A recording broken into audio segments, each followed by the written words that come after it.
This is the 2.0 arch road. The wall thickness is a 2.0 thickness millimeter. So you can take a look here. It's very strong. And the galvanized steel for the surface treatment, and the material of these arch rail, which is very strong and very durable. So now we are packing, and those we are calling the arch rail supporting material. We can also regard as the beam, or we call bone.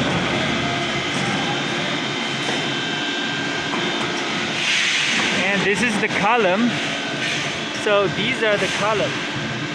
The columns are the rectangular, and those pipes.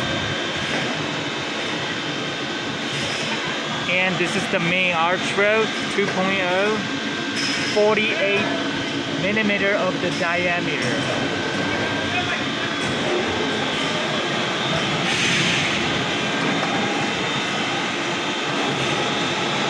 Still loading, and all these packages well together with this container.